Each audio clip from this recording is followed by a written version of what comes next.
Okay, ma'am, calm down. What kind of shot?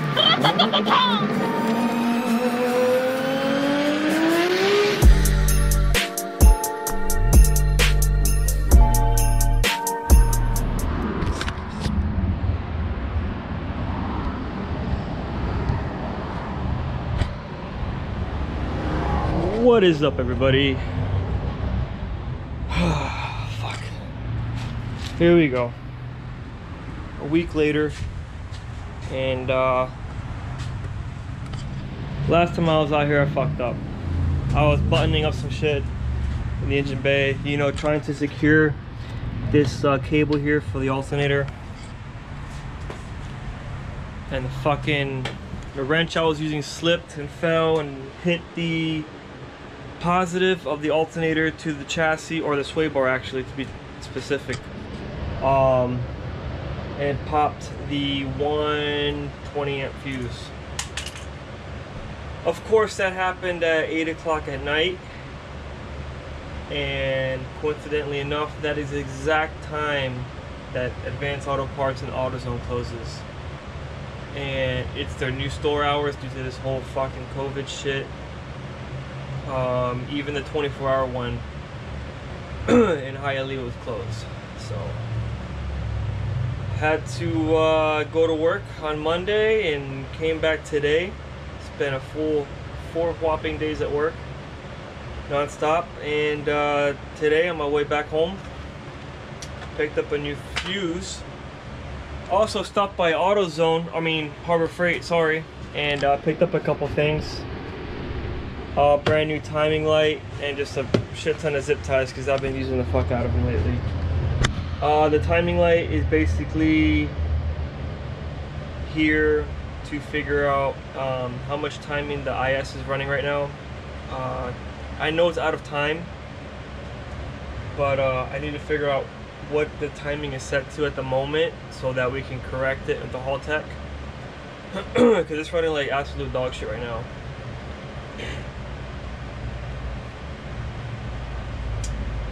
As you see in my last video, it starts up, it idles, that's all I can say.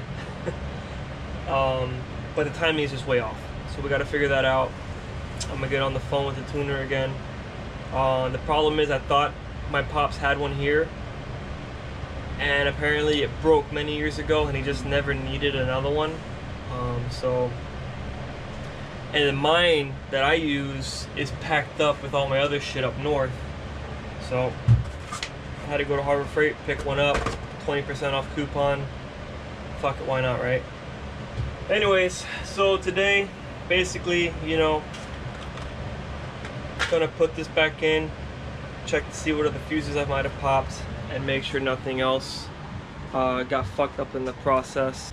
And then tomorrow on Saturday, I'll set up a time with Nelson, the tuner, to get this thing running properly. And then once it's running properly, this engine harness will come out. I'll wrap it all up nice and pretty, put a plug on that GM intake air temperature sensor plug and on the wire, and then that's it. I'm ready to find a local tuner down here with a dyno and see what we can do. So anyways, let's get started on this crap. I might as well show you guys how to do it because it took me a couple minutes to kind of like figure it out. So let's get started. All right, so basically, if you end up being an idiot like me and pop that fuse, you're gonna have to disassemble this fuse box right here, unbolt it from the strut tower, unbolt the you're gonna have to pull this section out, the actual part with the fuses. That comes out. There's like 2 tabs here, a tab back here, and 1 over here. So once you get those out, you can barely get enough room to like lift this end up, and you see that right there. Obviously this one's missing because this gets bolted in through that hole. So don't try to like pull on this with a pair of fucking pliers because you're gonna break it. Same thing on the other side. So it's weird because one side was an 8 mil, the other side was a 10 mil. I don't know if that's supposed to be like that. I didn't do that. It was already like that.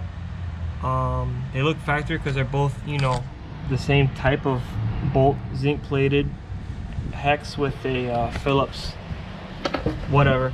I'm just gonna put it back the way I found it and go from there. So that is your alternator fuse replacement tutorial. Sorry I can't get any more depth than that, but it is what it is. If you don't get it, sell your car. Okay, got the fuse in, got my timing light set up. Hear the chime, that's good.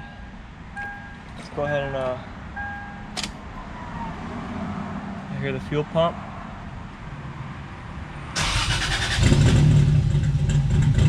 There she is. So, we're idling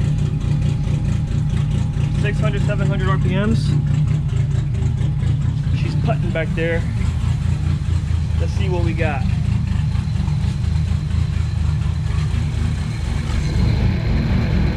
I don't know if the camera will pick it up, but timing's bouncing around between 10 and 20. 10, 15, 20 degrees. I'm gonna go ahead and shut it off. It's gonna shut off by itself. Look at all that fuel. Let me go ahead and kill it. Alright. So, at that point, I'm glad the fuse is fixed. Now I'm back to where I was before. I got the timing light. So, I just text messaged the tuner to see if he gets back to me. Hopefully he does. And I'll pick up from there. A few moments later. Yeah, put a cap on it.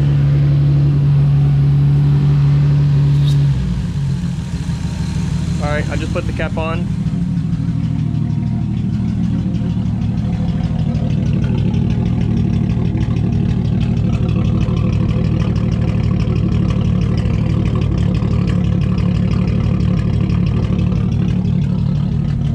Did you hear the idle?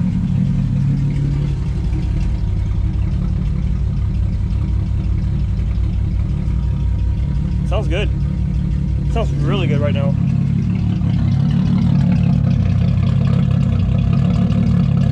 You hear it?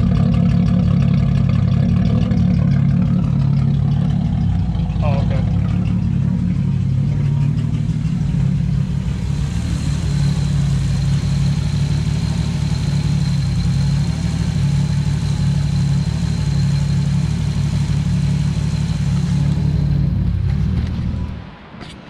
Well, as you saw there, she's fucking idling a lot better. She's starting a lot better. You know, there she is.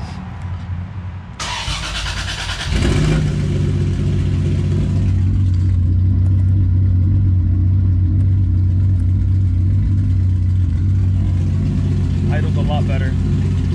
My only concern right now is the idle, which I think it might be the spark plugs. Look at that. Definitely the fucking spark plugs. They're fouled to shit. I'm go to AutoZone tomorrow, go pick some up for Vic, and then another thing, the coolant temperature sensor. I'm not getting a reading here on the cluster for that. However, the fan is kicking on and off, which is fucking awesome. I'm so happy that it's happening. There you have it. Not a whole lot going on today. However, first thing in the morning, I'm gonna get those plugs. I'll probably keep it in this video just to give some content and go from there. So I gotta do the wideband also. So tomorrow I'll be wiring the wideband.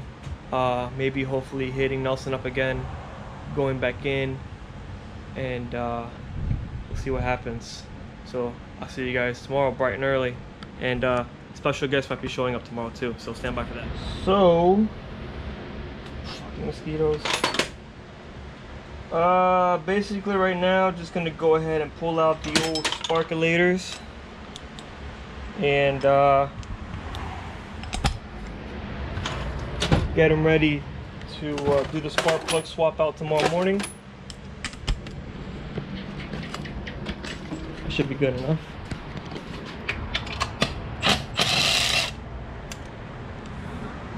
Oh yeah, she's fucking cooked. We get these laid out here on the table and show you guys what they look like.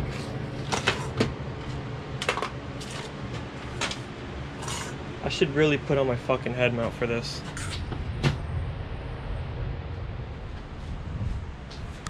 All right, got all the plugs out and man, fucking incredible. Black as shit. The next day. All right, it's a new fucking day. Shout out to Nippon Power. They came in clutch. They had the spark plugs that we needed. The what was it, the 2668s? 2668s. Only person in Miami there right now with them. We checked AutoZone, Advance, the the Cuban spot there on 9th Ave. Picked up a temperature switch for the engine temp because the gauge on the cluster wasn't working, so I'm gonna try this. And then basically today, gonna wire in the wideband, put some fresh plugs in, throw the sensor in real quick, and give Nelson a call to see if we can fine-tune the AFRs there, the fuel map. So let's get to it.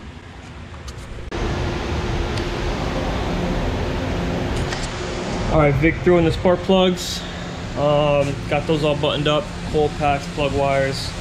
Got them all connected. While he was doing that, I was putting in the AAM wideband.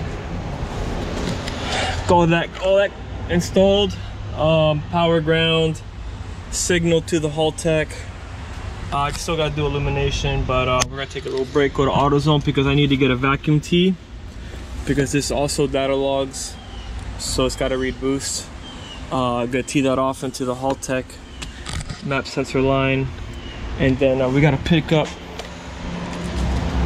you know, some hose for the radiator to the radiator overflow, and then we can pretty much, when we get back, I'll hook up the illumination on the AEM, shoot the tuner a call, and see if we can continue on. Fresh plugs, wideband, get this thing idling fucking mint like it did before. I don't know if you guys showed you this yesterday or not, but this was the aftermath. This is straight pipe, 3-inch turbo back, nothing in the way, and that's how rich it was running yesterday. I'm gonna have to get back there and fucking clean it off. Got the interior torn apart again. It sucks, but had to do it for the wideband. But we're gonna take a break now and go pick up a few things, and then we still got to go and install that coolant temperature sensor. So let me get my keys and we'll do that.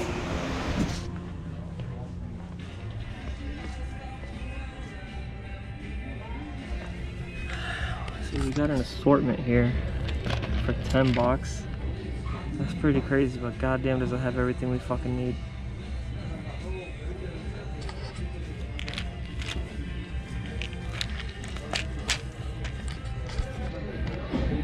Here's a cheaper assortment for $6. Might be it.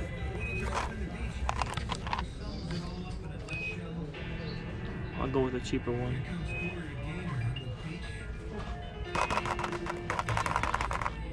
I was petrified.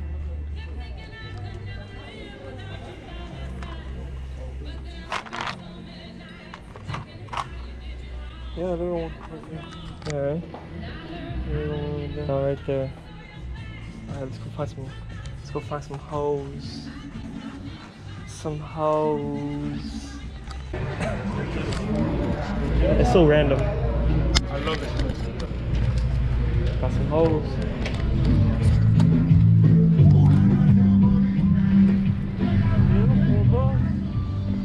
Cheaper for sure than a van. Absolutely. Yeah! Fucking get it! He had that 326 power wing in the back, you know what I'm saying? With no power. You know? I'm sick of these fucking masks. Yeah, me too, man. We got the bodega. We need this hat right here. You wanna go full page? Hey, how you doing, sapingos de mierda? But with my car, since it's a 4-door, there's different regulations for drag racing and shit. So I'm just doing like a 4-point. Okay. Might even do a 6-point where it just goes to the front. But all I want to do with a roll cage is tie in the set. This is now a podcast. Oh yeah, the podcast. You doing good? That's the truth, yo. I'm telling you. I mean, I just want to be able to jump in the car, turn it on, drive it down to the track. Or want to drive it down to the track, or load it onto the trailer and go, and then just go to events. I don't want to do anything crazy. I don't want to go for crazy numbers. I just want to be able to. Hey, there's an event coming up next week. Okay, hey, what does the car need? Oh, let's go change the oil. A lot of people build cars to other people's expectations and what they see online and other stuff, and I'm like, you gotta stick to. We're all guilty of it. Yeah, I've done it. No, everybody you see. I've built my cars to hype people up, but like, that was the biggest mistake of my fucking life. Correct. Or you see like, you know, like Jap dude in Japan, or fucking like Peter Russian in fucking Europe, in Russia, fucking like drifting ISs, and you're like, damn. Yeah. You know, it's a little bit clout and a little bit is just like Clout. you just want it for yourself because that's the image that you does like. that, you know, it sits me a little bit lower, and I do like that, you know. They're just. I was looking at a 40 the other day, and I was like, damn, bro, I can afford this.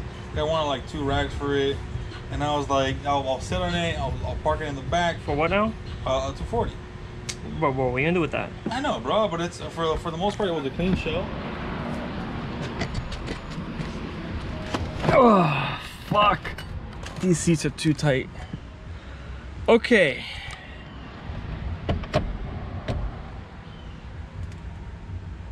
Got the old wideband installed.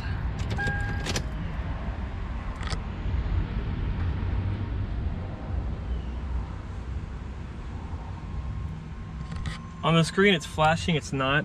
That's just the GoPro doing that, but the screen is like steady, so don't freak out. However, here it is. It works. Does the sensor work? I don't know. We'll find out when we go to fire this thing up. But you know, there she is.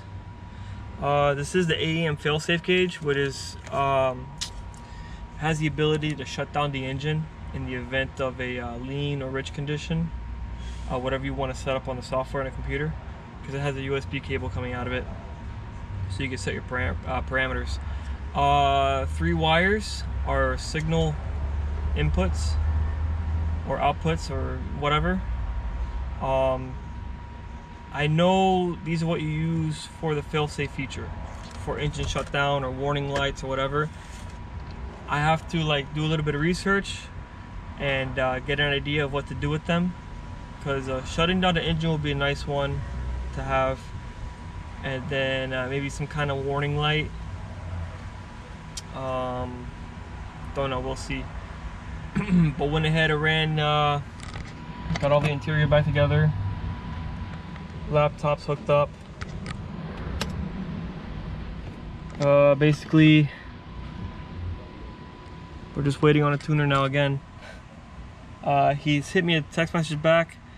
He's tuning a car right now on a dyno, so as soon as he's done with that one, he's gonna hit us up. So I don't know, we're just gonna really hang out and who knows, shoot the shit, have some beers, and you know, put this video together with the footage I already have. So we'll wait and see.